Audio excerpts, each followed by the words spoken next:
মোটামুটি অনেকগুলো বাইক দেখলাম। আমাদের আজকে টার্গেট ছিল এক্স ব্লেড এভিএস বাইকটা নেওয়ার, তবে সম্পূর্ণ মার্কেট ঘুরে আমরা তেমন ভালো কন্ডিশনের এক্স ব্লেড আমরা পাই নাই। তো আমরা এই বাইকটা পাইছি, এটা হচ্ছে 2023-এর একটা এক্স ব্লেড বাইক। আমার আজকে যে সাবস্ক্রাইবার আসছে উনি হচ্ছে যে ভিডিও করতে বারণ করছিল, তো এই জন্য আমি আসলে তেমনভাবে আজকে ভিডিও করিনি। তবে গাড়ি দেখছি প্রত্যেকটা দোকানেই এক্স ব্লেড নাই। অবশেষে আমরা এই দোকানটাতে এই গাড়িটা পাইলাম।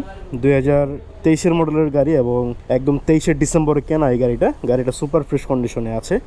তো এই গাড়িটা এখন আমরা নামাচ্ছি, দরদাম 1,85,000 টাকা লাস্ট প্রাইস। তো গাড়িটা এখন আমি চালাই নাই, গাড়িটা এখন চালাবো, নামাচ্ছি। এবিএস টিবিএস ঠিক আছে কিনা, গাড়িটা কোথাও মাইর খাওয়া আছে কিনা, হ্যান্ডেল বাঁকা আছে কিনা, এগুলো একটু চেক টেক করতে হবে। তবে দেখে যা মনে হচ্ছে আমার মোটামুটি ভালো ফ্রেশ কন্ডিশন আছে এই বাইকটা। তো মোটামুটি আমার কাছে মনে হচ্ছে এই বাইকটা আমাদের নেওয়া হবে। তো দেখা যাক কি হয়।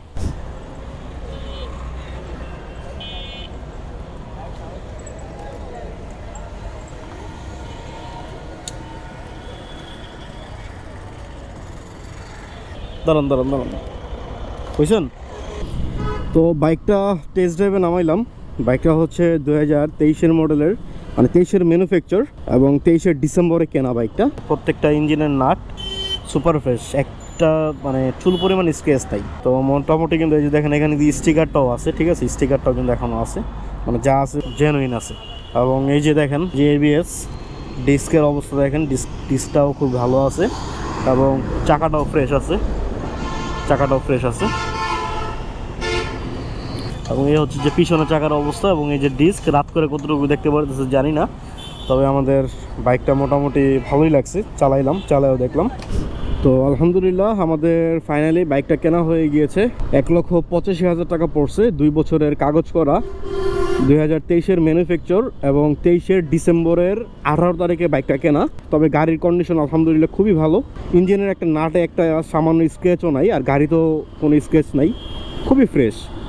এবং এটা হচ্ছে যে এবিএস বাইক, এবিএসের এক্স ব্লেড।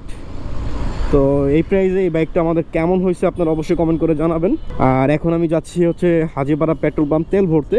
বাইকটা তেল ভরে ভাইয়ের বাসা পর্যন্ত আমাকে পৌঁছায় দিতে হবে, কারণ যে ভাইয়া আজকে আসছে সাবস্ক্রাইবার ভাই, সে বাইক চালাইতে পারে না, মানে মোটামুটি পারে, ওইরকম রোডে এখন উনি বাইক চালায়নি। তো যার কারণে আজকে আমার দায়িত্ব ওনাকে বাসায় পৌঁছায় দেওয়া, ওইভাবেই আসলে ওনার সাথে আমার কথা হয়েছে। সো ঠিক আছে, চলেন এখন আমরা সোজা পেট্রোল পাম্পে যাই, কারণ বাইকে তেল নাই, আগে তেল ভরতে হবে বাইকের, এরপরে বাদ বাকি কথা। 500 দাও, 500।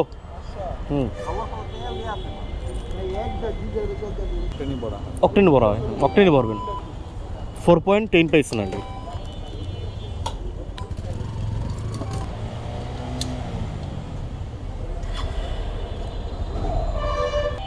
এই যে দেখেন, এই যে এবিএসটা বন্ধ হয়ে যাবে, ওই দেখছেন বন্ধ হয়ে গেছে, এখন অ্যাক্টিভ আছে।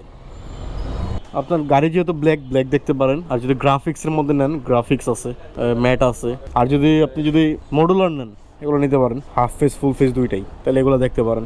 এটা পরে দেখেন, মানে এটার চেয়ে ভালো আবার ওইটা আর কি, মানে বেশি। দাঁড়ান এটা এই, হ্যাঁ এখন চাপ দেন। এটা টাইট, তো এটা একটু লুজ হবে, মানে 2-1 দিন ইউজ করার পরে লুজ হবে। ওখানে আয়না আছে দেখেন, ওই দেখেন, এই যে হ্যাঁ হ্যাঁ, এই দুটো টান দেন, হ্যাঁ দেন, এই যে হয়েছে। মানে কয়েকদিন পরে যদি প্যাডিংটা আরো লুজ হয়ে যায় সেক্ষেত্রে কিন্তু আপনার এটা নড়বে, আর নড়লে কিন্তু এটা সমস্যা। আমারটাও এল সাইজ, আমারটা কিন্তু অনেক লুজ হয়েছে। ওটা কি এক্সেল? হ্যাঁ, পরে ফেলেন হেলমেটটা, কারণ সামনে সার্জন থাকতে পারে, একটু টান দিয়ে নিয়েন, গ্লাসটা খুলে ফেলেন। আমরা কি ভাই ভিতর দিয়ে যাইতে পারবো? তো ভাইকে হেলমেট কিনে দিলাম, হেলমেট ডিসলক সব কিছু কেনাকাটা শেষ আমাদের। এখন জাস্ট বাইকে নিয়ে তার বাসার উদ্দেশ্যে রওনা হয়েছি। সো অবশেষে বাইক কেনা কমপ্লিট এবং চলে আসলাম ভাইয়ের বাসায়। এবং এখন আমি ভাইয়ের বাইকটি পার্কিং করে দিয়ে তাকে সব কিছু বুঝিয়ে দিয়ে আমি চলে যাব আমার কাজে। আর যেহেতু ভাইয়ের বাসা বনশ্রীতে, রামপুরা থেকে কাছেই, তো ভাই আমাকে রিকোয়েস্ট করেছিল যে ভাই আমার বাইকটি কিনে দিয়ে আপনি অবশ্যই আমার বাইকটি বাসায় পৌঁছাই দিবেন। তো ভাইয়ের সাথে আমরা আসলে ওইভাবেই কথা হয়েছে আগে থেকেই। যার কারণে আমি তার বাসায় পৌঁছে দিলাম বাইকটা। আর বাইকটা সত্যি খুবই ভালো আছে। আমি বাইকটা তখন রাইড করে আসলাম।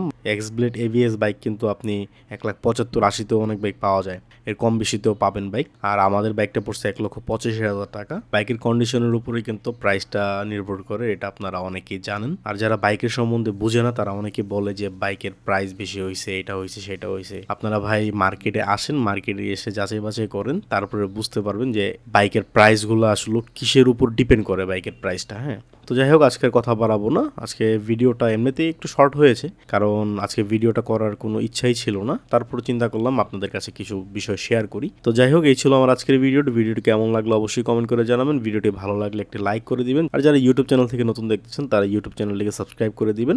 সো আজকে আপনাদের মেহেদি ভাই এখান থেকে বিদায় নিচ্ছে। দেখা হবে আবার পরবর্তী নতুন কোনো ভিডিওতে। সে পর্যন্ত সবাই ভালো থাকবেন, সুস্থ থাকবেন, নিরাপদে থাকবেন। আল্লাহ হাফেজ।